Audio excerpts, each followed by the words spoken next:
1917 में चंपारण सत्याग्रह किस राज्य में प्रारंभ किया गया था? ऑप्शन है पंजाब, उत्तर प्रदेश, बिहार या हरियाणा। तो इसका सीधे आपका राइट आंसर हो जाएगा बिहार में। इनके बारे में कुछ देख लीजिए। चंपारण सत्याग्रह की शुरुआत गांधी जी के द्वारा बिहार राज्य के चंपारण में की गई थी। ओके, चंपारण आपको वैसे मालूम चलेगा बिहार में।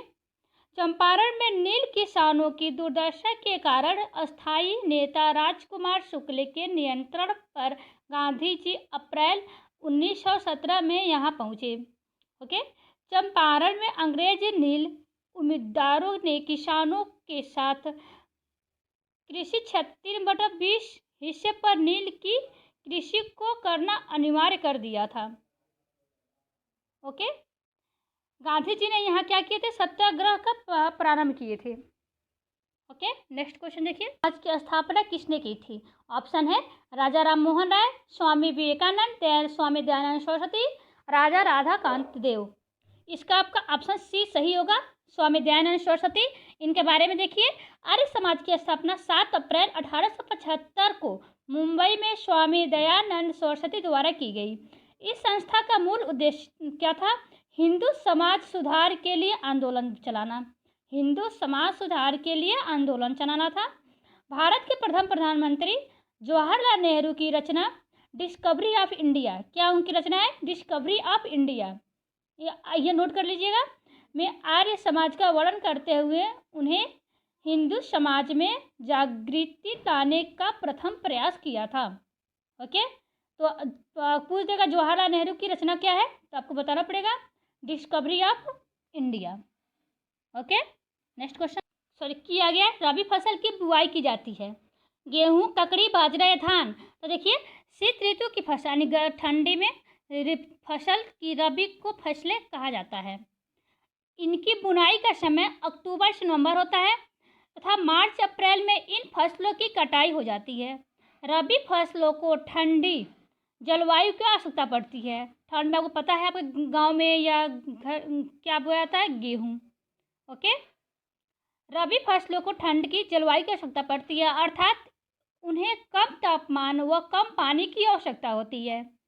इन फसलों के बीज जल्दी अंकुरित हो जाते हैं, जैसे गेहूं, मटर, सरसों, मसूर, चना, राई, आलू इत्यादि रबी की मुख्य फसलें हैं। ओके, गेहूं, मटर, सरसों, मसूर, चना, राई, आलू इत्यादि क्या है? रबी की मुख्य फसलें हैं। ओके, भूमध्य रेखा के समांतर काल्पनिक रेखाएं क्या कहलाती हैं?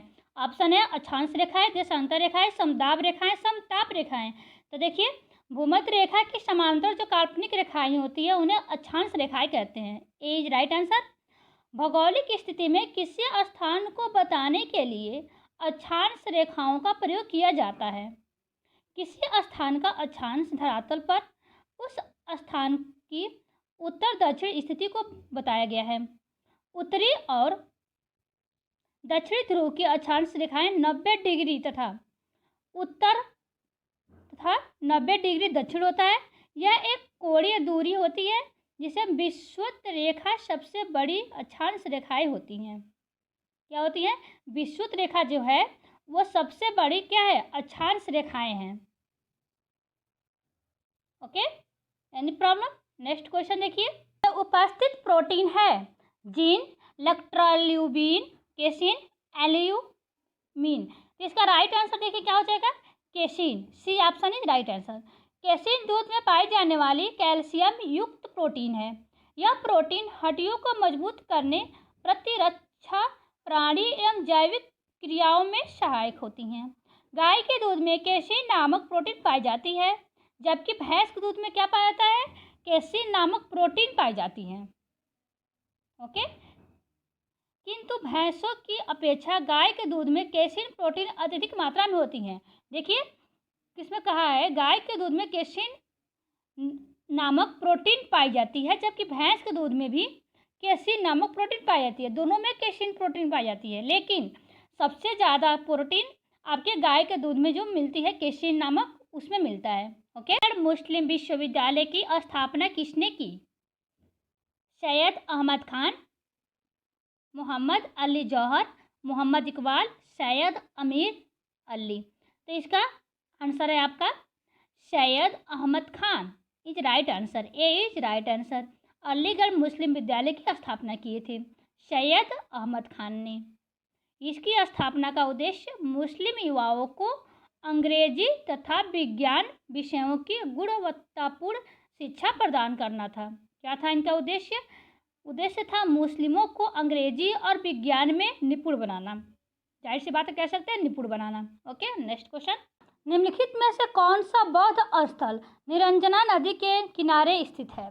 तो बोध गया, कुशीनगर, लुम्बिनी या सारनाथ? तो इसका राइट आंसर तो आपका बोध गया हो जाएगा। बोध गया कहाँ पड़ता है? बिहार में।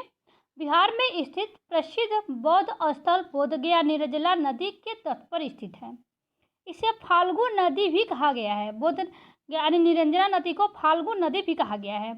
बौद्ध मान्यताओं के अनुसार महात्मा बुद्ध को निरंजना नदी के तट पर उरुला बेला ग्राम में ज्ञान प्राप्ति हुई थी। ओके, उरीला जो उरुबेला में जिस पीपल वृक्ष के नीचे ज्ञान प्राप्त हुआ था उसे हम बोधि वृक्ष कहते हैं। लुम्बिनी नेपाल में स्थित है। लुम्बिनी कहाँ है? नेपाल में। और कुशीनगर और सारनाथ आपके उत्तर प्रदेश में स्थित है। ओके, नेक्स्ट क्वेश्चन देखिए। लिए स्वधार योजना स्थापित की गई बच्चे, युवा, गरीबी और विधवाओं या बेरोजगार के लिए? तो इसका तो सी आपका राइट आंसर हो जाएगा, गरीब और विधवाओं के लिए। स्वधा योजना का प्रारंभ 2001 से लेकर 2002 में किया गया।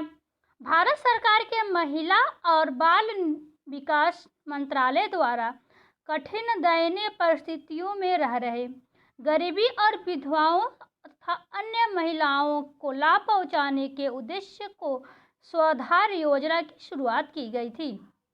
स्वधार योजना गरीब और विधवाओं की सुरक्षा का आधार है। अगर पूछ दे कब किया गया था तो ये आपका 2001 से और 2002 में इसका प्रारंभ किया गया था। Okay, any problem? Please video के अंत तक बने रहिएगा। सातवाहक वंश की राजकीय भाषा क्या थी? ऑप्शन है संस्कृत, प्राकृत, तेलुगु या हिंदी। तो इसका राइट आंसर तो बी हो जाएगा, तेलुगु, सॉरी प्राकृत। सातवाहक वंश की राजकीय भाषा प्राकृत तथा लिपि ब्राह्मी थी। इस वंश की स्थापना सिमुक ने की थी। सातवाहक की स्थापना किसने की थी? देखिए, सिमुक। इसके अन्य प्रमुख शासक गौतमीपुत्र, सातकड़ी, ओके, इत्यादि थे। इस वंश की राजधानी प्रतिष्ठान थी। ब्राह्मणों को भूमि अनुदान देने की प्रथा का आरंभ सातवाहक शासकों ने किया था। सभी सातवाहक शासक दक्षिणापथ के स्वामी कहे जाते थे। सातवाहक शासक क्या कहे जाते थे? टीपू सुल्तान कहाँ का शासक था? ऑप्शन है हैदराबाद, मदुरई, मैसूर या विजयनगर। इसका राइट आंसर आपका हो जाएगा सी, क्या था? मैसूर। देखिए, टीपू सुल्तान मैसूर का शासक था। ओके, टीपू सुल्तान ने 1782 ईस्वी में मैसूर की गद्दी प्राप्त की। कब की थे? 1782 ईस्वी में इसने मैसूर की गद्दी प्राप्त की। वह एक कुशल सेनापति तथा चतुर कूटनीतिज्ञ था। टीपू सुल्तान फ्रांस से प्रभावित था। कहाँ से प्रभावित था? ये फ्रांस से प्रभावित था। अगर पूछ दे टीपू सुल्तान मैसूर में कब गद्दी संभाली थी तो इसका आपका ऑप्शन हो जाएगा, सॉरी ये आपका हो जाएगा 1782 ईस्वी में। ओके, तो इसका भी सी इज राइट आंसर। ओके, भूदान आंदोलन किसने प्रारंभ किया? ऑप्शन है आपका जयप्रकाश नारायण, विनोबा भावे, जे.बी. कृपलानी, नरसिंह मेहता। तो इसका राइट आंसर हो जाएगा विनोबा भावे। ओके, इनके बारे में देखिए। भूदान आंदोलन के प्रवक्ता आचार्य विनोबा भावे थे। यह आंदोलन कब हुआ था? देखिए, 20वीं शताब्दी के 50वें दशक में प्रारंभ हुआ। कब हुआ? 20वीं शताब्दी के 50वें दशक में प्रारंभ हुआ। इस आंदोलन के जरिए विनोबा भावे ने देश भर में भ्रमण करके बड़े बड़े भूस्वामियों से भूमि दान में मांगी तथा उसे भूमिहीन किसानों को बांट दिया। क्या किए थे इन्होंने? बड़े बड़े देश भ्रमण किए और जिसके पास ज़्यादा भूमि थी उसको दान में ले लिए और किसानों को बांट दिए। तो इसका तीसरा का राइट आंसर बी हो जाएगा। सिलवासा राजधानी है, कहाँ पे है?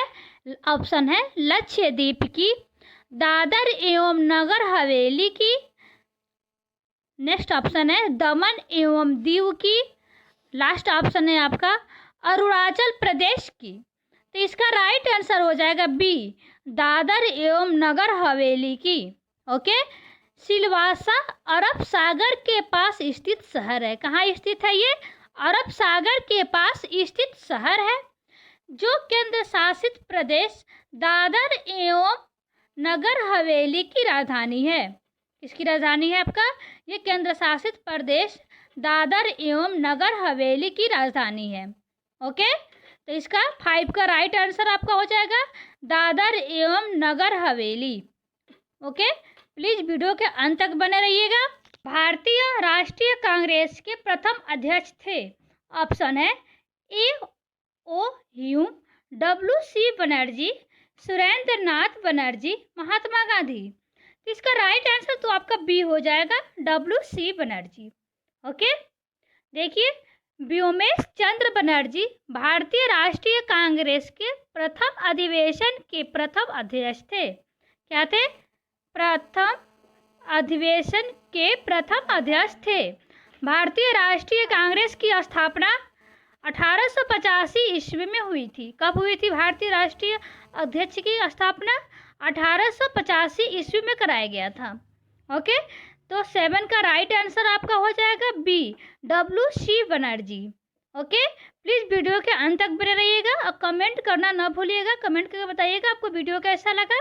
ओके, जिस टॉपिक को बनाना होगा आपका सिकंदर लोदी ने किस नगर की स्थापना की? ऑप्शन है इलाहाबाद, सिकंदराबाद, कानपुर, आगरा। तो इसका राइट आंसर तो आपका डी हो जाएगा, आगरा। ओके, सिकंदर लोदी ने किस नगर की स्थापना की थी? तो आगरा का। ओके, लेकिन इनके बारे में देख लीजिए। आगरा शहर की स्थापना सिकंदर लोदी ने की थी। किस वर्ष की थी ये भी जान लीजिए। इन्होंने 1506 ईस्वी में बनवाया था। इसकी राजधानी 1506 ईस्वी में बनवाया था। ओके, तो 11 का डी ऑप्शन आपका राइट आंसर हो जाएगा। प्लीज़ वीडियो के अंत तक बने रहिएगा, कमेंट करना ना भूलिएगा, इसको शेयर भी कर दीजिएगा। ओके, भारत में परमाणु शक्ति का केंद्र कौन सा है? ऑप्शन है डिगबोई, चंद्रपुर, रानीगंज, कलपक्कम। तो इसका राइट आंसर आपका हो जाएगा डी, कलपक्कम। ओके, क्या हो जाएगा? कलपक्कम। कलपक्कम परमाणु विद्युत गृह तमिलनाडु राज्य में स्थित है। कहाँ स्थित है? ये आपका कलपक्कम परमाणु विद्युत गृह तमिलनाडु राज्य में स्थित है। इसकी स्थापना वर्ष 1983 ईस्वी में की गई थी। कितना में की गई इसकी स्थापना? 1983 ईस्वी में इसकी स्थापना की गई है। ओके, तो इसका राइट आंसर आपका डी हो जाएगा, कलपक्कम। प्लीज़ वीडियो के अंत तक बने रहिएगा। प्लीज़ को जितना से जितना हो सके शेयर कर दीजिएगा। ओके, सरकार ने मथुरुपुर योजना शुरू की है। ऑप्शन है पंजाब, गुजरात, कर्नाटक, पश्चिम बंगाल। इसका तो राइट आंसर आपका कर्नाटक हो जाएगा। लेकिन इनके बारे में देख लीजिए। देखिए 2 अक्टूबर 2017 को कर्नाटक राज्य सरकार, जिसका पूर्व मुख्यमंत्री सिद्धार्थ मौर्य थे, द्वारा मथुरुपुर योजना शुरू की गई। इस योजना का मुख्य उद्देश्य ग्रामीण क्षेत्रों में गर्भवती व स्तनपान कराने वाली महिलाओं की पोषण संबंधित आवश्यकताओं को पूर्ण करना था। ओके, ये किसके संबंधित था? जैसे गर्भवती महिला के खान पान के संबंधित। ओके, इस योजना से में राज्य सरकार द्वारा पौष्टिक भोजन के अतिरिक्त महिलाओं को आंगनबाड़ी केंद्रों पर काउंसलिंग यानी कि परामर्श, सहायता जैसे लाभ की प्रदान की जाएगी। ओके, तो क्या था? जैसा था आपके इस योजना में सरकार क्या करते थे? आंगनबाड़ी केंद्रों पर काउंसलिंग करवा के उसमें सहायता करते थे और उससे लाभ प्रदान करवाते थे। ओके, नेक्स्ट क्वेश्चन देखिए। के लाल किले में मोती मस्जिद का निर्माण किया था? ऑप्शन है अकबर ने, जहांगीर ने, शाहजहां ने, औरंगजेब ने। तो इसका राइट आंसर तो आपका औरंगजेब ने हो जाएगा। ओके, लेकिन इनके बारे में देख लीजिए, ये आपका है, इनके बारे में देखिए। दिल्ली के लाल किले में मोती मस्जिद का निर्माण औरंगजेब ने करवाया था। ओके, जबकि दिल्ली का लाल किला तथा जमा मस्जिद आपका शाहजहां ने बनवाए थे। ओके, दिल्ली का आपका लाल किला तो आपके औरंगजेब आएंगे, लेकिन जमा मस्जिद, लाल किला और जमा मस्जिद आपके शाहजहां ने बनवाए थे। ओके, नेक्स्ट क्वेश्चन देखिए, क्वेश्चन नंबर 7 है आपका। प्लीज़ वीडियो के अंत तक बने रहिएगा। ओके, कमेंट करना ना भूलिएगा, कमेंट कीजिएगा और बताइएगा आपको वीडियो कैसा लगा। ओके, सत्याग्रह सभा की स्थापना किस ईस्वी में किए थे? ऑप्शन है दिसंबर 1920, मार्च 1918, फरवरी 1919, अप्रैल 1921। तो इसका राइट आंसर तो आपका हो जाएगा सी, फरवरी 1919। लेकिन इनके बारे में देख लीजिए, गांधी जी ने फरवरी 1919 में सत्याग्रह सभा की स्थापना किए थे।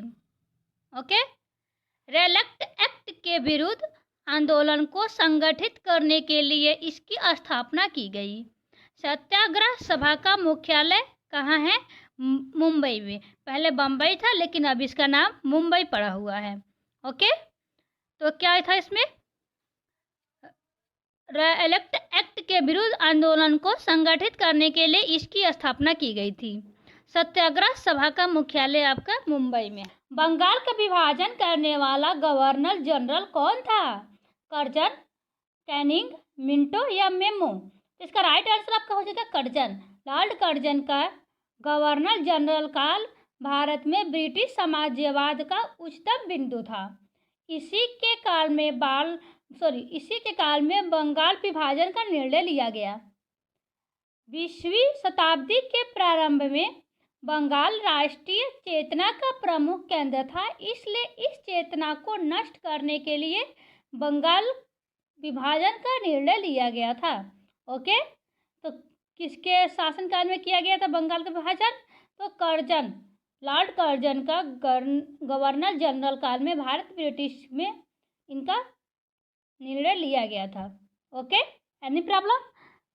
प्लीज़ कमेंट कीजिएगा और बताइएगा आपको वीडियो कैसा लगा। ओके, नेक्स्ट क्वेश्चन देखिए, भुक्ति का पुराना नाम था?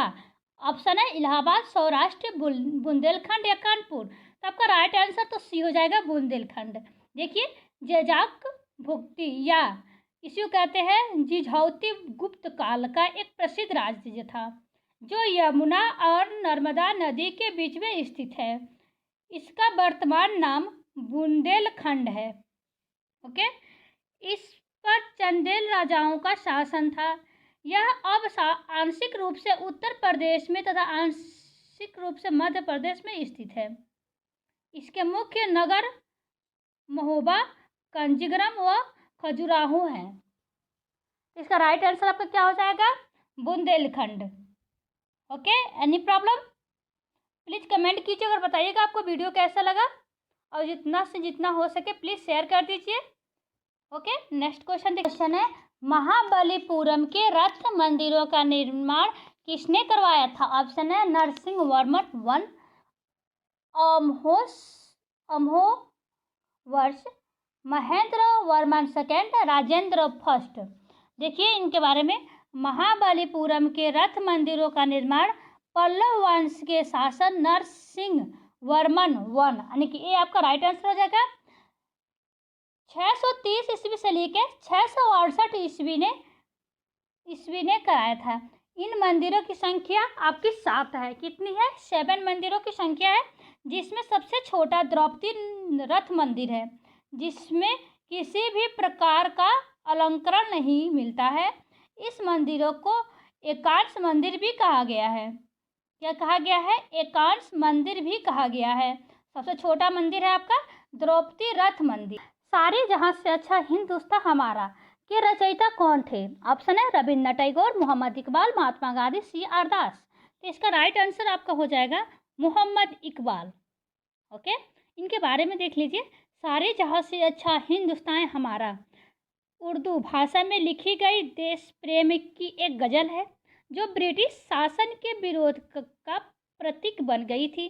प्रसिद्ध शायर मोहम्मद इकबाल ने वर्ष 1905 ईस्वी में इसकी रचना की। कब किया था मोहम्मद इकबाल ने? 1905 में।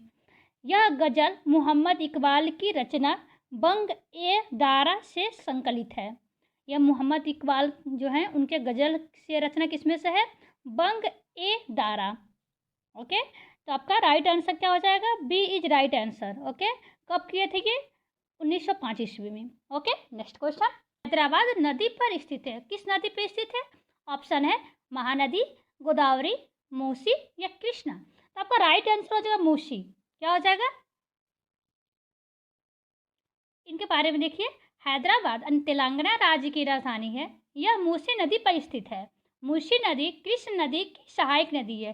किसकी सहायक नदी है? कृष्ण नदी की सहायक नदी है। ओके, जो तेलंगाना राज्य में प्रभावित होती है। कहाँ होती है? जो तेलंगाना राज्य में प्रभावित होती है। तो आपका इसका राइट आंसर क्या हो जाएगा? सी आपका राइट आंसर हो जाएगा। अगर पूछ दे कि मूसी नदी किससे मिलती है, सहायक किसकी सहायक नदी है, तो आपका क्या हो जाएगा? कृष्ण नदी। क्या हो जाएगा? कृष्ण नदी की सहायक नदी है। Okay, C is right answer. Next question देखिए। तीसरा क्वेश्चन है आपका, महात्मा गांधी का नमक सत्याग्रह आंदोलन दांडी मार्च कब प्रारंभ हुआ? 10 मार्च 1930, 12 मार्च 1930 को, 4 अप्रैल 1930 को या 4 फरवरी 1922 को। तो आपका राइट आंसर हो जाएगा 12 मार्च 1930 को। इनके बारे में देखिए। महात्मा गांधी ने अपने 78 अनुयायियों के साथ साबरमती आश्रम से 12 मार्च 1930 को नमक कानून को तोड़ने के लिए दांडी मार्च आरंभ किया था। कब? 12 मार्च 1930 में। ओके, और देखिए 6 अप्रैल 1930 को दांडी तट पर पहुंचकर गांधी जी ने अपने हाथों से नमक निर्माण कर नमक कानून की अवज्ञा के साथ सविनय अवज्ञा आंदोलन की शुरुआत भी कर दी थी उन्होंने। Okay, any problem? तो आपका बी इज राइट आंसर हो जाएगा। Next question. 6 नंबर क्वेश्चन है आपका, वे 2 ग्रह जिनके उपग्रह नहीं है। ऑप्शन है बुध और शुक्र, बुध और शनि, पृथ्वी और बृहस्पति, शुक्र और मंगल। तो इसका राइट आंसर आपका हो जाएगा ए, बुध और शुक्र के उपग्रह नहीं होते हैं। देखिए, सौर मंडल में ग्रहों की संख्या कितनी है आपको पता है? 8 है। इन ग्रहों में मात्र 2 ग्रह बुध और शुक्र ऐसे ग्रह हैं जिनके पास कोई उपग्रह नहीं है, जबकि सर्वाधिक उपग्रह वाला उपग्रह आपका है बृहस्पति। सबसे ज़्यादा उसके पास है, बृहस्पति के पास है उपग्रह। ओके, इसके उपग्रहों की संख्या 57 है, सॉरी 67 है। कितनी है? सबसे ज़्यादा किसके पास उपग्रह है?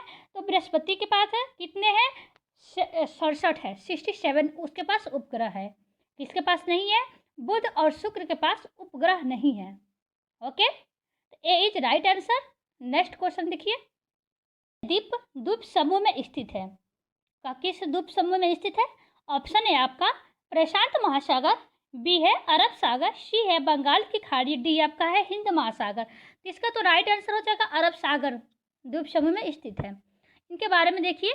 लक्षद्वीप भारत के दक्षिण पश्चिम में अरब सागर में स्थित एक भारतीय द्वीप समूह है। क्या ये भारतीय द्वीप समूह है? इसकी राजधानी कावारती है। कहाँ है? कावारती।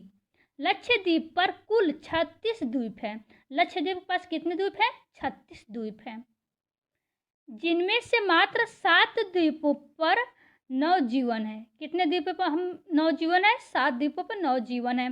भारत के केंद्र शासित प्रदेशों में लक्षद्वीप सबसे छोटा केंद्र शासित प्रदेश है। भारत में 7 केंद्र आपके हैं, केंद्र शासित प्रदेश में सबसे छोटा कौन है? आपका यही है लक्षद्वीप। प्रभाग में प्रशासनिक अधिकारी कहलाते हैं कौन? ऑप्शन है आयुक्त, मुख्यमंत्री, प्रधानमंत्री, तहसीलदार। इसका राइट आंसर आपका ए हो जाएगा आयुक्त। ओके, इनके बारे में देख लीजिए। राज्य प्रभाग में प्रशासनिक अधिकारी आयुक्त कहलाते हैं। राज्य प्रभाग में प्रशासनिक अधिकारी राज्य लोक सेवा आयोग द्वारा लक्षित किए जाते हैं। ओके, इसके अतिरिक्त राज्य में ही संघ लोक सेवा आयुक्त द्वारा चयनित अधिकारी भी कार्य करते हैं, जैसे जिला अधिकारी आपके हो गए, मंडल आयुक्त हो गए, पुलिस अधीक्षक, पुलिस निरीक्षण आदि। ओके, तो क्या हो जाएगा इसका राइट आंसर? आपका ए इज राइट आंसर हो जाएगा, आयुक्त। सरकार का संवैधानिक प्रमुख कौन है? ऑप्शन है प्रधानमंत्री, दिल्ली के राज्यपाल, भारत के मुख्य न्यायाधीश या भारत के राष्ट्रपति। तो आपका इसका राइट आंसर डी हो जाएगा, भारत के राष्ट्रपति। ओके, देखिए भारतीय संविधान के भाग 5 के अनुच्छेद 52 से 78 तक में संघ की कार्यपालिका का वर्णन है।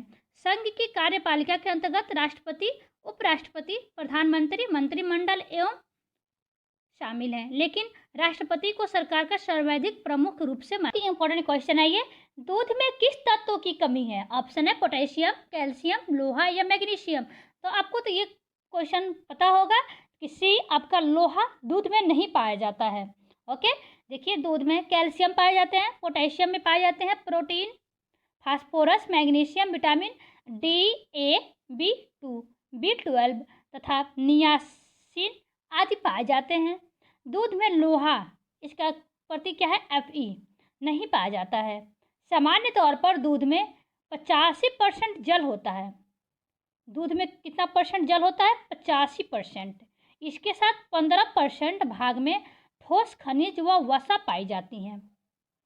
दूध में कितने परसेंट जल होते हैं? तो 85%, और 15% क्या होते हैं?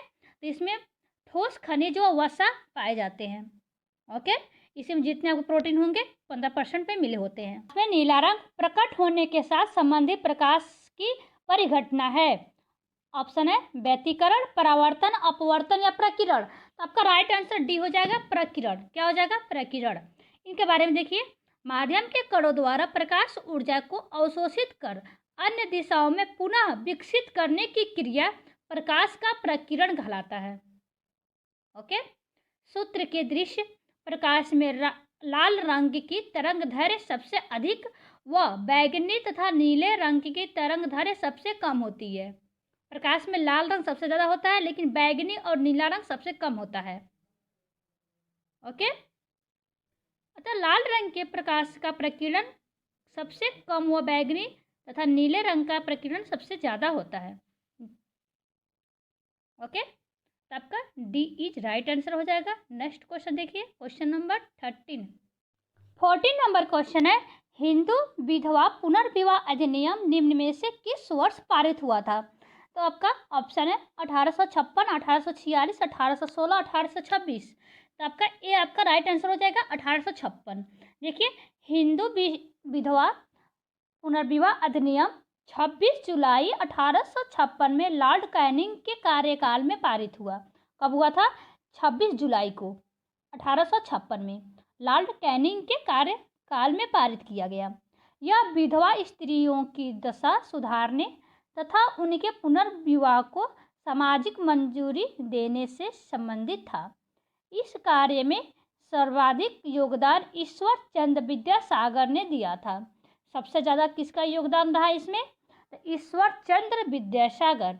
ओके, तो आपका ए इज राइट आंसर हो जाएगा। अकबर ने इबादत खाना का निर्माण करवाया था। कहाँ? आगरा में या फतेहपुर सीकरी में या दिल्ली में या सिकंदरा में? तो इसका आपका राइट आंसर हो जाएगा फतेहपुर सीकरी में। देखिए, इनके बारे में कुछ, अकबर ने दार्शनिक एवं धर्मशास्त्रीय विषयों पर वाद विवाद के लिए अपनी राजधानी फतेहपुर सीकरी में एक इबादत खाना, इसी का नाम है प्रार्थना भवन, की स्थापना 1575 ईस्वी में करवाई थी। ओके, इसकी स्थापना का मुख्य उद्देश्य इस्लाम धर्म के बारे में अधिक से अधिक ज्ञान प्राप्त करने की लालसा थी। क्या था इसे निर्माण करने का? क्या उद्देश्य था कि वो इस्लाम धर्म को ज़्यादा से ज़्यादा क्या करें? ज्ञान प्राप्त करें। Okay, any problem? तो आप पूछे इबादत खान का मतलब क्या है? तो आपका प्रार्थना भवन है। नेक्स्ट क्वेश्चन देखिए, क्वेश्चन नंबर 4 है, पांच हिंद फौज किसके नेतृत्व में लड़ी? ऑप्शन है अरविंद घोष, वीर सावरकर, जवाहरलाल नेहरू, सुभाष चंद्र बोस। तो इसका राइट आंसर क्या हो जाएगा? आपका सुभाष चंद्र बोस हो जाएगा। इनके बारे में कुछ देख लीजिए। आजाद हिंद फौज सुभाष चंद्र बोस के नेतृत्व में लड़ी। जुलाई 1953 में सुभाष चंद्र बोस जर्मनी से सिंगापुर पहुंचे। 4 जुलाई 1943 को सुभाष चंद्र बोस ने आज़ाद हिंद फौज तथा इंडियन लिंक की कमान संभाली। सुभाष चंद्र बोस ने आज़ाद हिंद फौज के सिपाहियों को संबोधित करते हुए दिल्ली चलो का नारा दिया था। क्या दिए थे सुभाष चंद्र बोस ने? दिल्ली चलो। ओके, क्या इनका नारा? तो इनका नारा है दिल्ली चलो, सुभाष चंद्र बोस का नारा है। ओके, इनमें से कौन काकोरी कांड से संबंधित नहीं था? ऑप्शन है राम प्रसाद बिस्मिल, राजेंद्र लाहिड़ी, अशफाक उल्ला खान, सुरेश सेन। आपका राइट आंसर तो हो जाएगा सुरेश सेन। क्या हो जाएगा? डी ऑप्शन सही हो जाएगा। इनके बारे में देखिए, हिंदुस्तान रिपब्लिक एसोसिएशन के सदस्य द्वारा 9 अगस्त 1925 को उत्तर रेलवे के लखनऊ सहारनपुर संभाल के काकोरी का नामक स्थान पर 8 डाउन ट्रेन पर डकैती डालकर सरकारी खजाने को लूट लिया गया था। यह घटना काकोरी कांड के नाम से प्रसिद्ध है। इस कांड में राम प्रसाद बिस्मिल, अशफाक उल्ला खान, रोशन लाल, राजेंद्र लाहिड़ी सहित 29 क्रांतिकारी शामिल थे। ओके, क्या किए थे? डाउन ट्रेन के डकैती, जितने सबके खजाने थे सारे लूट लिए गए थे। ओके, नेक्स्ट, आर्य समाज की स्थापना हुई थी वर्ष? ऑप्शन है 1865, 1870, 1875, 1880। तो आपका राइट आंसर तो हो जाएगा 1875। सी इज राइट है। 1875 ईस्वी में स्वामी दयानंद सरस्वती ने मुंबई में आर्य समाज की स्थापना की। इसकी स्थापना का मुख्य उद्देश्य वैदिक धर्म को पुनः शुद्ध रूप से स्थापित करना, भारत को सामाजिक, धार्मिक व राजनीतिक रूप से एक सूत्र में बांधना तथा भारतीय सभ्यता व संस्कृति पर पड़ने वाले पाश्चात्य प्रभाव को रोकना था।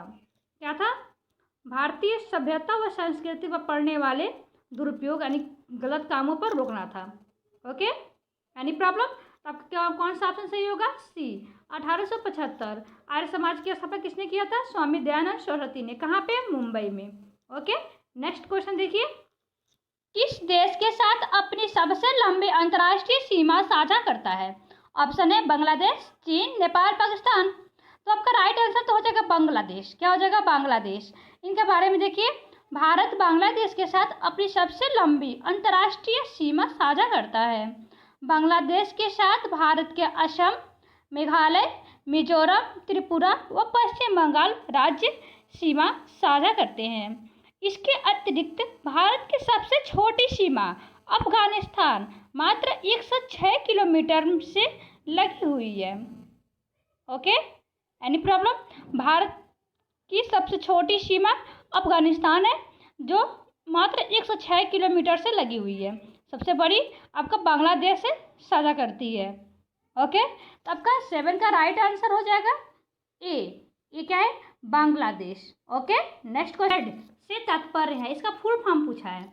ऑप्शन है special economic zone, special economic यहाँ पे social economic zone, social entertainment zone, या इनमें से कोई नहीं। तो आपका राइट आंसर हो जाएगा special economic zone. A option आपका सही हो जाएगा। ओके, देखिए, जिसे विशेष आर्थिक क्षेत्र के नाम से जाना जाता है।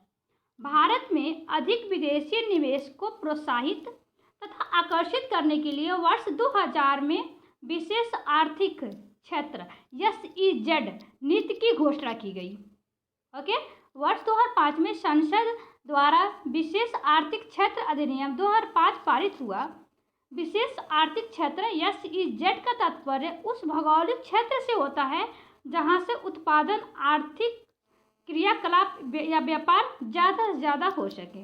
ओके, नेक्स्ट क्वेश्चन, बाद से राष्ट्रीयकृत हुए बैंकों की संख्या है। ऑप्शन है 19, 18, 14, या इनमें से कोई नहीं। तो आपका राइट आंसर हो जाएगा सी, 14। भारत में 19 जुलाई 1969 को 14 बड़े वाणिज्यिक बैंकों को राष्ट्रीयकृत किया गया। इसके लिए भारत सरकार द्वारा बैंकिंग कंपनी अध्यादेश 1969 जारी किया गया। वर्ष 1980 में 6 और निजी वाणिज्यिक बैंकों को राष्ट्रीयकृत किया गया, जिसके बाद उनकी संख्या बढ़ के 20 हो गई है। ओके, 1980 के बाद कितना हो गया, 20 हो गया है, लेकिन 1969 से 69 में कितना था, 14 था। Okay, any problem? Please video के अंत तक बने रहिएगा, कमेंट कीजिएगा और बताइएगा आपको वीडियो कैसा लगा। ओके, नेक्स्ट क्वेश्चन देखिए, क्वेश्चन नंबर आपका है 10। क्वेश्चन नंबर 10 है आपका, सामुदायिक विकास कार्यक्रम शुरू किया गया था वर्ष 1952 में, 1955, 1957, 1960। तो आपका इसका राइट आंसर हो जाएगा 1952, ये इसका राइट आंसर हो जाएगा। ओके, देखिए, सामुदायिक विकास कार्यक्रम का आरंभ वर्ष 2 अक्टूबर 1952 में हुआ था। कब हुआ था? 2 अक्टूबर 1952 में हुआ था। Okay, any problem? Next question देखिए, क्वेश्चन नंबर आपका है 11। ओके, देश द 6 या इसी को कहेंगे सार्क का सदस्य नहीं है। ऑप्शन है भूटान, नेपाल, बांग्लादेश, जापान। तो आपका राइट आंसर तो जापान हो जाएगा। जापान में सार्क का सदस्य नहीं है। देखिए, सार्क जिसे कहते हैं दक्षिण एशियाई क्षेत्रीय सहयोग संगठन है। अफगानिस्तान, बांग्लादेश, भूटान, भारत, मालदीव, नेपाल, पाकिस्तान, श्रीलंका सभी 8 देश के संघ के सदस्य हैं। कितने देश के संघ के सदस्य हैं आपके यहाँ? देखिए, आपका अफगानिस्तान है, बांग्लादेश है, भूटान है, भारत है, मालदीव है, नेपाल है, पाकिस्तान है, श्रीलंका है, यानी कि सभी 8 देश संघ के सदस्य हैं। ओके, सार्क के सदस्य हैं। Any problem? आपका जापान हो जाएगा जो सार्क के सदस्य नहीं है। ओके, नेक्स्ट क्वेश्चन देखिए, क्वेश्चन नंबर 8, जो बार काटता है नाई द्वारा दर्पण के रूप में उपयुक्त दर्पण कौन सा है? उत्तल, अवतल, बेलनाकार या समतलोतल दर्पण। तो इसका राइट आंसर तो हो जाएगा आपका बी, अवतल दर्पण। नाई दर्पण के रूप में अवतल दर्पण का उपयोग करता है। अवतल दर्पण में परावर्तन दबे हुए तल से होता है, अर्थात गोले का बाहरी तल परावर्तन तल होता है। इसका उपयोग गाड़ी की हेडलाइट एवं सर्च लाइट में, खाना बनाने वाले सोलर कुकर में तथा चिकित्सा आदि में किया जाता है। ओके, यानी कि इस सब का इससे संबंध आया कि आपका अवतल दर्पण का प्रयोग होता है नाई के पास। Okay, any problem? और क्या क्या? यानी गोले का बाहरी तल परावर्तन तल होता है, इसका उपयोग गाड़ी की हेडलाइट। ओके, नेक्स्ट क्वेश्चन देखिए, क्वेश्चन नंबर 18, विश्व कैंसर दिवस कब मनाया जाता है? ऑप्शन है 4 फरवरी, 5 मार्च, 12 मई, 23 अगस्त। तो इसका आपका राइट आंसर क्या होगा? तो आपका इसका राइट आंसर हो जाएगा 4 फरवरी। Okay, A option. विश्व कैंसर दिवस प्रत्येक वर्ष 4 फरवरी को मनाया जाता है। वर्ष 1933 में अंतर्राष्ट्रीय कैंसर नियंत्रण संघ ने स्विट्जरलैंड के जेनेवा में पहली बार विश्व कैंसर दिवस मनाया गया था। कब मनाया गया था? 1933 में अंतर्राष्ट्रीय कैंसर नियंत्रण संघ ने स्विट्जरलैंड के जेनेवा में पहली बार कैंसर दिवस मनाया गया था। ओके, यानी स्विट्जरलैंड बनाया गया था कि जेनेवा में, वहाँ जेनेवा का जगह है, वहाँ पे आपका कैंसर दिवस पहली बार मनाया गया था। कब? 4 फरवरी को मनाया गया था। ओके, नेक्स्ट, आधुनिक लॉन टेनिस खेल की शुरुआत कहाँ से हुई थी? ऑप्शन है मेलबर्न, न्यूयॉर्क, बर्मिंघम या लंदन। तो आपका राइट आंसर हो जाएगा सी।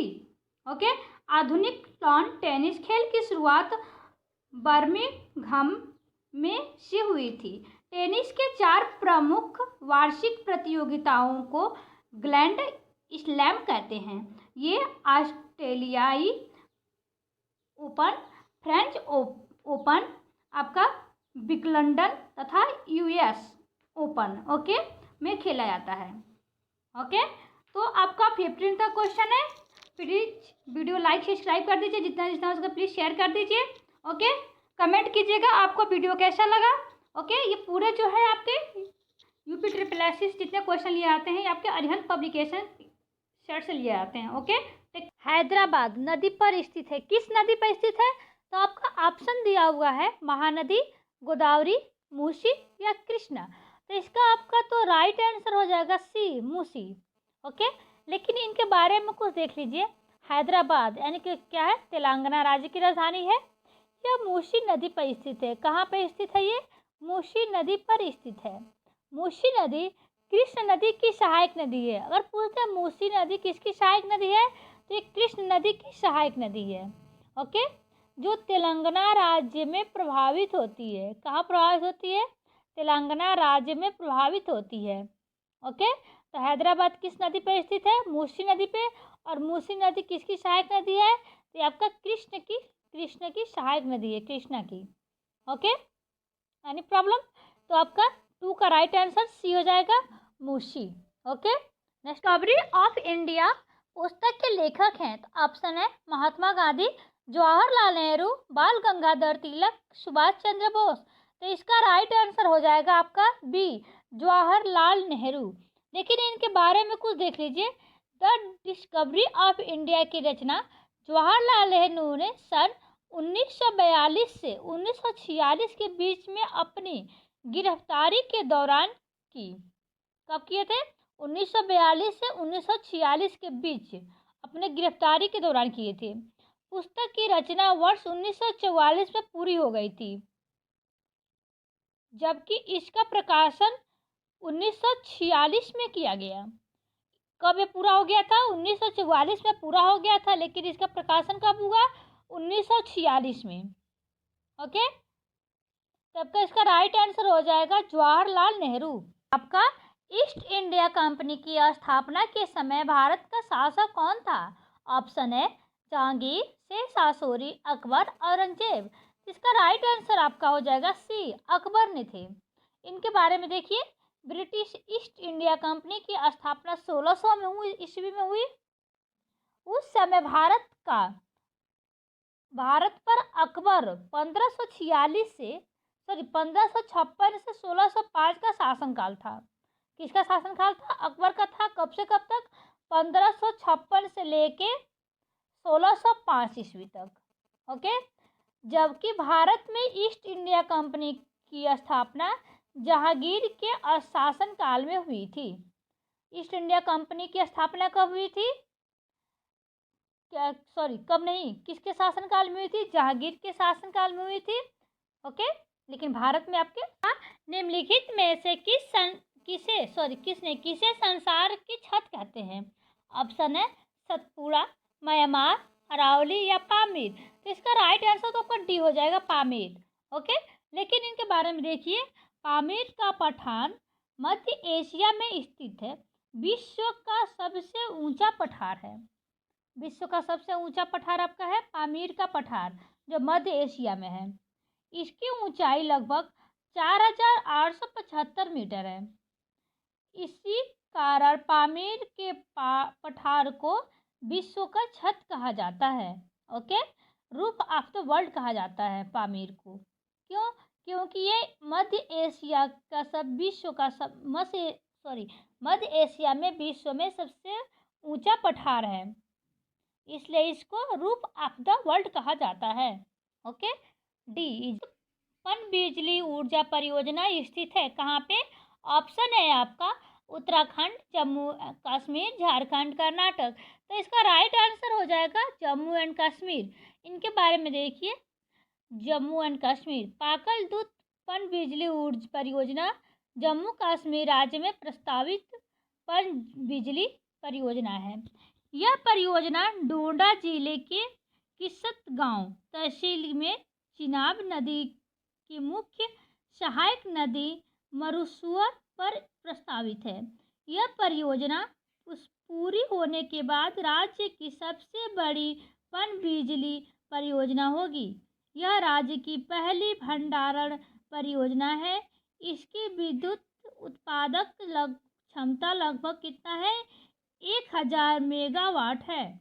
ओके, एक रोपड़ फसल नहीं है? ऑप्शन है गेहूं, चाय, कॉफी या रबड़। इसका राइट आंसर आपका ए हो जाएगा, गेहूं। गेहूं रोपड़ फसल नहीं है। रोपड़ कृषि अत्यंत विशिष्ट पद्धति है। इसमें एक ही फसल को खेतों में एक बार बो दिया जाता है, जिससे लंबे समय तक उपज प्राप्त की जाती है। ओके, जैसे चाय, रबर, कॉफ़ी, सुपारी एवं गन्ना आदि। ओके, क्या किया जाता है, ये एक बार बो दिया जाता है और लंबे समय तक इसको छोड़ दिया जाता है। ओके, तो आपका गेहूं तो होगा नहीं, गेहूं आपका रोपड़ फसल नहीं है। ओके, तो आई 8 का राइट आंसर आपका हो जाएगा A. Okay, any problem? Please video के अंत तक बने रहिएगा, इसको जहाँ से हो सके वहाँ तक इसको शेयर कर दीजिएगा। ओके, महात्मा गांधी ने निम्नलिखित में से किसे अपना राजनीतिक गुरु माना था? ऑप्शन है बाल गंगाधर तिलक, गोपाल कृष्ण गोखले, दादा भाई नौरोजी या B.R. अम्बेडकर। तो इसका राइट आंसर हो जाएगा गोपाल कृष्ण गोखले। ओके, इनके बारे में देख लीजिए। महात्मा गांधी जनवरी 1915 में दक्षिण अफ्रीका से भारत लौटे थे। 1915 में भारत आने पर गांधी जी को गोपाल कृष्ण गोखले का सुझाव प्राप्त हुआ था। उन्होंने भारत में ब्रिटिश विरोध की रणनीति तैयार की। गांधी जी ने अपनी आत्मकथा सत्य के साथ मेरे प्रयोग में स्वयं गोपाल कृष्ण गोखले को अपना राजनीतिक गुरु माना है। ओके, तो 9 नंबर का बी आपका राइट आंसर। लिखित में से कौन सा संसार का सबसे बड़ा मरुस्थल है? ऑप्शन है गोबी, सहारा, कालाहारी या थार। तो आपका राइट आंसर बी हो जाएगा सहारा। सहारा संसार का सबसे बड़ा मरुस्थल है। ओके, इनके बारे में देखिए। सहारा संसार का सबसे बड़ा मरुस्थल है। इसका क्षेत्रफल है आपका 92 लाख किलोमीटर स्क्वायर। ओके, इस मरुस्थल का विस्तार अल्जीरिया, जाड़, लीबिया, ट्यूनीशिया, मिस्र, मोरक्को, माली, मारितानिया, नाइजर एवं सूडान देशों में फैला हुआ है। ओके, तो आपका 11 का राइट आंसर हो जाएगा बी सहारा। संसार का सबसे बड़ा मरुस्थल आपका सहारा है। ओके, नेक्स्ट क्वेश्चन देखिए। कब स्थापित की गई? ऑप्शन है 1972, 1976, 1968, 1980। इसका तो राइट आंसर आपका हो जाएगा 1972 ईस्वी। सेवा संस्था 1972 में पंजीकृत एक ट्रेड यूनियन है जो कि गरीब स्वरोजगार महिला श्रमिकों का एक संगठन है। सेवा का पूरा नाम सेल्फ एम्प्लॉयड विजिलेंस एसोसिएशन है। महिलाओं को आत्मनिर्भर बनाना ही इसका परम उद्देश्य है। इसकी स्थापना गांधीवादी और नागरिक अधिकार नेता इला भट्ट ने टेक्सटाइल लेबर एसोसिएशन TLA वस्त्र श्रमिक संघ की शाखा के रूप में किए थे। ओके, तो 12 का राइट आंसर ये हो जाए। अस्थाई है। ऑप्शन है लोन, दंड, सब्सिडी या कर। इसका तो राइट आंसर आपका हो जाएगा सी सब्सिडी। अधिभार अस्थाई का तात्पर्य है सब्सिडी। सब्सिडी सरकार द्वारा दी जाने वाली आर्थिक सहायता होती है जो किसी आर्थिक क्षेत्र, संस्था, व्यवसाय या व्यक्ति को वित्तीय समर्थन देती है। सब्सिडी मुख्यतः एक नगद भुगतान या कर कटौती के रूप में दी जाती है। ओके, तो इसका राइट आंसर हो जाएगा आपका subsidy. Okay, any problem? Please video को लाइक सब्सक्राइब कर दीजिएगा, फुल वीडियो वॉच कीजिएगा। प्लीज़ कमेंट कीजिएगा, बताइएगा आप लोगों को वीडियो कैसा लगा। ओके, कमेंट करना ना भूलिएगा। इसको जहाँ से जितना हो सके अपने ग्रुप में इसको शेयर कर दीजिएगा। डॉट के लिए बहुत गणों का उपयोग होता है। ऑप्शन है मंडल, जिला, संघ, होबली। तो इसका तो राइट आंसर सी हो जाएगा, संघ के लिए। ओके, संघ के लिए बहुत से गणों का उपयोग किया जाता है क्योंकि संघ का निर्माण गणों से ही होता है। भारतीय संविधान के भाग 1 के अनुच्छेद 1 से 4 के में संघ एवं इसके क्षेत्रों की चर्चा की गई है। अनुच्छेद 1 में कहा गया है कि इंडिया अर्थात भारत बजाय राज्यों के समूह के राज्यों का संघ होगा। क्या होगा? राज्यों का संघ होगा। यह व्यवस्था वस्तुतः दो भागों को स्पष्ट करती है। पहली, एक देश का नाम, दूसरी राज्य पद्धति का प्रकार। Okay, next question. भारत की प्रथम महिला न्यायालय की स्थापना कहाँ हुई थी? तो ऑप्शन है मालदा, तारापुर, नोआखली, सहारनपुर। ओके, तो इसका राइट आंसर आपको पता होना चाहिए, मालदा में हुई थी। कहाँ? देखिए, देश की पहली महिला अदालत की खुशी जिसका बुधवार को मालदा में उद्घाटन किया गया, उस समय कुछ हद तक कम हो गई जब बताया गया कि लड़कियों की तस्वीर में राज्य शीर्ष है। कलकत्ता हाई कोर्ट के मुख्य न्यायाधीश अरुण मिश्रा ने सुबह महिला अदालत का उद्घाटन किया। ओके, देखिए, लीला सेठ भारत में उच्च न्यायालय हिमाचल प्रदेश की मुख्य न्यायाधीश बनने वाली पहली महिला थी। कौन? लीला सेठ। दिल्ली उच्च न्यायालय की पहली महिला न्यायाधीश बनने का श्रेय भी उन्हीं को जाता है। किसको? आपके ये लीला सेठ को। तो 5, प्रथम परमवीर चक्र विजेता कौन था? तो देखिए, ऑप्शन श्री शंकर कुरूप, सोमनाथ शर्मा, राकेश शर्मा, मानिश शाह। तो इसका राइट आंसर तो आपका पता होना चाहिए आपको, सोमनाथ शर्मा परमवीर चक्र विजेता थे। कौन? सोमनाथ शर्मा। ओके, देखिए, भारत के पहले परमवीर चक्र विजेता मेजर सोमनाथ शर्मा का जन्म 31 जनवरी 1923 को हिमाचल प्रदेश के कांगड़ा जिले के दल में हुआ था। ओके, तो इसका राइट आंसर आपका बी हो जाएगा, Somnath Sharma. Okay, please video के अंत तक बने रहिएगा। प्लीज़ कमेंट करना ना भूलिएगा। आपको मैं बार बार यही रिक्वेस्ट करती हूँ, प्लीज़ भाई बहनों, प्लीज़ कमेंट करना ना भूलिएगा। ओके, क्योंकि आप लोग जैसे ही मैं भी एक स्टूडेंट हूँ। ओके, तो देखिए, भारत का प्रथम लोक अध्यक्ष कौन था? ऑप्शन है G V. Mavalankar, B R. Ambedkar, J V. Kripalani, Shyam Prasad Mukherjee. तो इसका राइट आंसर आपका तो ये हो जाएगा, जी.वी. मावलंकर। ओके, देखिए, कब से कब तक रहे थे ये लोकसभा अध्यक्ष? प्रथम अध्यक्ष थे 15 मई 1952 से लेके 27 फरवरी 1956। ओके, 15 मई 1952 से लेके 27 फरवरी 1956 तक ये जी.वी. मावलंकर प्रथम अध्यक्ष रहे थे। ओके, अगर पूछ दे लोकसभा का प्रथम उपाध्यक्ष कौन था, तो आपका हो जाएगा श्री एम अनंत शयनम अयंगर। लोकसभा के प्रथम अध्यक्ष थे, जो 30 मई 1952 से लेके 7 मार्च 1956 तक रहे थे। उत्तरी ध्रुव पर पहुंचने वाले पहले व्यक्ति थे, सॉरी यहाँ पर छूट गया हुआ है, ऑप्शन है Robert Peary, Charles Simonyi, Yuri Gagarin, Arthur S. इसका राइट आंसर हो जाएगा रॉबर्ट पियरी। कौन? रॉबर्ट पियरी उत्तरी ध्रुव पर पहुंचने वाले पहले व्यक्ति थे। वो कहाँ के थे?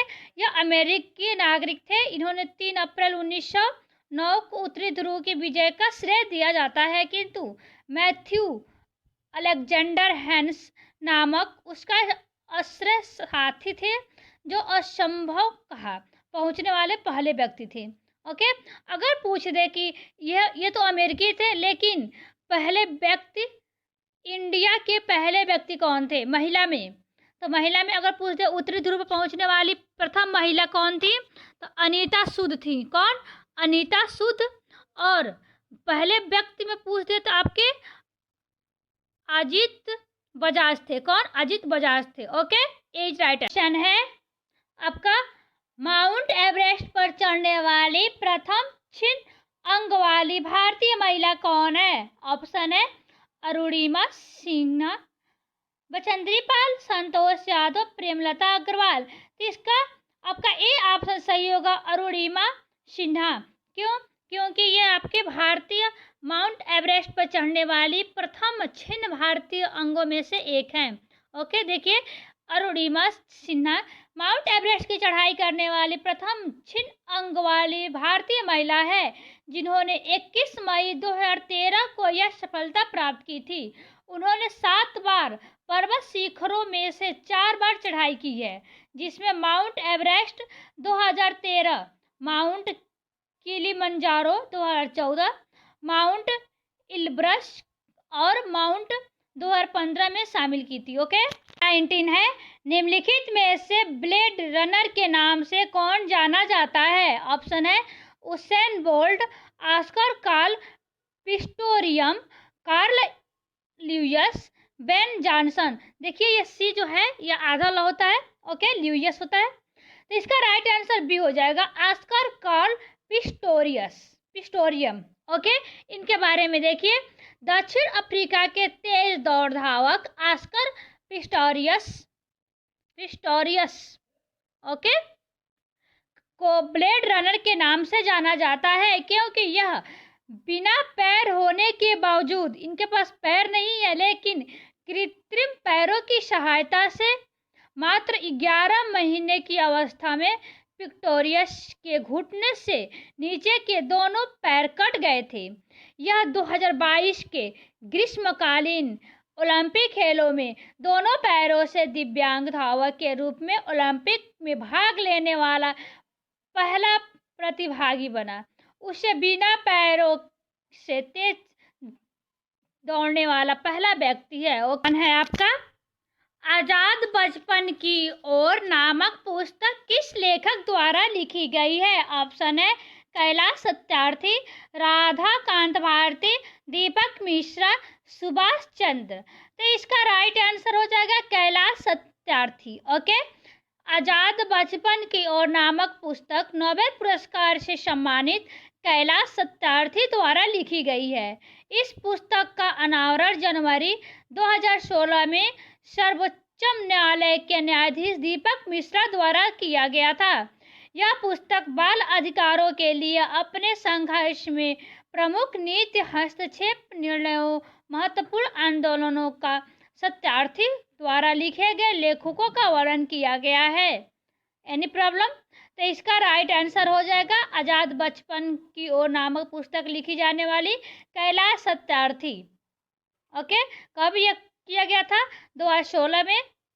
नेक्स्ट क्वेश्चन देखिए, सेवा किसके शासनकाल में प्रारंभ की गई? ऑप्शन है Lord Cornwallis, Lord Canning, Lord Colonel या लॉर्ड डलहौजी। तो इसका राइट आंसर क्या हो जाएगा आपका?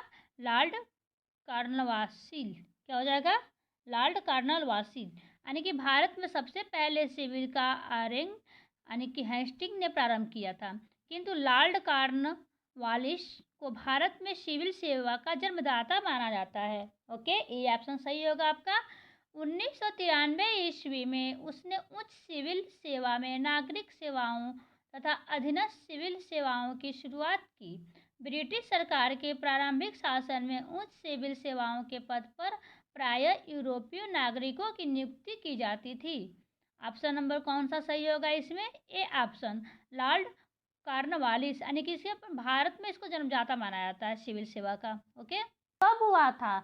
1796, 1764, 1564, 1979। तो इसका राइट आंसर हो जाएगा आपका 22 अक्टूबर को हुआ था 1764। यानी बक्सर का युद्ध 22 अक्टूबर 1764 को ईस्ट इंडिया कंपनी एवं भारत के मुगल बादशाह शाह आलम द्वितीय, बंगाल के तत्कालीन नवाब मीर कासिम तथा अवध के जनाब सिराजुद्दीन तीनों की संयुक्त सेनाओं के बीच हुआ था। इस युद्ध में अंग्रेजों ने संयुक्त सेनाओं को हरा दिया। बक्सर युद्ध के पश्चात अंग्रेजों को बिहार, बंगला और उड़ीसा की दीवानी प्राप्त हुई। ओके, नेक्स्ट क्वेश्चन देखिए, के आंदोलन वर्ष 1930 में कहाँ शुरू हुआ था? बारदौली, चंपारण या दांडी या मुंबई? इसका राइट आंसर तो आपको सी ऑप्शन हो जाएगा, दांडी। इनके बारे में कुछ और देख लीजिए। सविनय अवज्ञा आंदोलन 12 मार्च 1930 को महात्मा गांधी द्वारा अहमदाबाद स्थित साबरमती आश्रम में शुरू किया गया।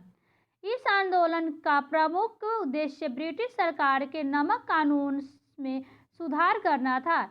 इस आंदोलन के अंतर्गत गांधी जी ने 24 दिनों की यात्रा करके 6 अप्रैल 1930 को दांडी तथा नवासी जिला गुजरात पर पहुंचकर नमक कानून तोड़ा और तथा इस आंदोलन की शुरुआत की। ओके, नेक्स्ट क्वेश्चन देखिए, वायुमंडल की निम्नलिखित संरचनाओं को व्यवस्थित करें। बताना है कौन क्रमशः इसमें व्यवस्थित किया गया है। तो देखिए, पृथ्वी के धरातल से वायुमंडल के 5 प्रमुख परतों में विभाजित किया गया है। प्रत्येक परत की अपनी अपनी अलग अलग विशेषताएं हैं। इन विशेषताओं के आधार पर वर्गीकृत किया गया है। देखिए, इसमें 4 दिया गया है। प्रथम तो आपका क्षोभ मंडल आएगा, समताप मंडल, मध्य मंडल, तापमान मंडल, यानी कि इसका बी ऑप्शन सही होगा। इसका सबसे आसान ट्रिक देखिए, नीचे आइए, नीचे से पहले यानी क से ज्ञ तक, ज्ञ से नीचे शुरू कीजिए। पर छ आता है तो क्षोभ मंडल आ गया, उसके बाद सम आता है सौ तो सम ताप हो गया, म आता है तो मध्य मंडल हो गया, और ताप आता है ताप मंडल हो गया, और बहिष्कार तो अब का बही मंडल एक होता है, सबसे लास्ट में होता है। ओके, उसको छोड़ दीजिए, बही मंडल। ओके, या इसको हम ताप मंडल को या आयन मंडल भी कहते हैं। सबका सबसे आसान ट्रिक है ये। ओके, नेक्स्ट क्वेश्चन, जैसे कौन सी नदी पश्चिम दिशा में बहती है? कावेरी, महानदी, कृष्णा, नर्मदा। तो इसका राइट आंसर आपका हो जाएगा नर्मदा। लेकिन देखिए, इनके बारे में, भारत में बहने वाली नदियों को उनके प्रवाह की दिशा के आधार पर पूर्व दिशा में बहने वाली नदियों और पश्चिमी दिशा में बहने वाली नदियों को विभाजित किया गया है।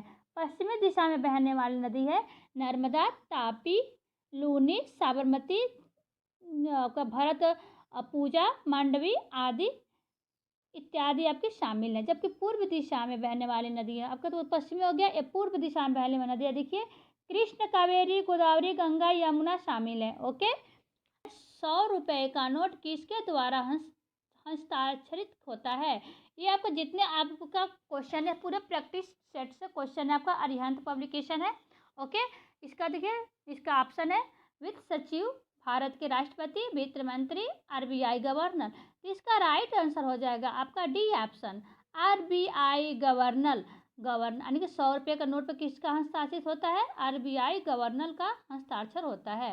ओके, भारत में श्वेत क्रांति के जनक के रूप में कौन जाना जाता है? तो आपका ऑप्शन है नॉर्मन एडवर्ड, बलवंत राय मेहता, डॉक्टर वर्गीज कुरियन, एम.एस. स्वामीनाथन। तो इसका राइट आंसर क्या होगा? आपका होगा डॉक्टर वर्गीज कुरियन। डॉक्टर वर्गीज कुरियन है आपके श्वेत क्रांति के जनक।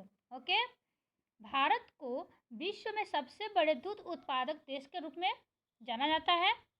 इन्हीं प्रयासों के कारण भारत में इन्हें श्वेत क्रांति का जनक कहा गया। ओके, 1960 के आखिरी दशक में डॉक्टर कुरियत ने ऑपरेशन फ्लड नाम की एक परियोजना की शुरुआत की। 25 वर्षों तक चली इस योजना के कारण भारत दूध उत्पादक में अग्रणी देश बना है। इनमें से कौन हड़प्पा नीति का कट्टर समर्थक था? तो बताइए, लाल डलहौजी, या लॉर्ड वेलजी, या लॉर्ड मिंटो, या लॉर्ड हेस्टिंग्स। तो इसका राइट आंसर क्या हो जाएगा आपका? लाल डलहौजी। कौन थे? लाल डलहौजी, यानी गवर्नर लाल डलहौजी हड़प्पा नीति के कट्टर समर्थक था। कौन था ये? कट्टर समर्थक था। इन्होंने, इनका उद्देश्य क्या था? भारत में ब्रिटिश राज्य क्षेत्र का विस्तार करना था। क्या था? भारत में ब्रिटिश राज्य क्षेत्र का विस्तार करना था। इस सिद्धांत नीति का प्रारंभ लाल डलहौजी द्वारा किया गया था। ये पहले कौन किया? लाल डलहौजी ने किया था। इस सिद्धांत के अनुसार वे राज्य जिनका कोई यानी कि उत्तराधिकारी नहीं होता था, तो क्या करते थे? वे राज्य ब्रिटिश भारत सरकार के अंतर्गत शामिल हो जाते थे। लाल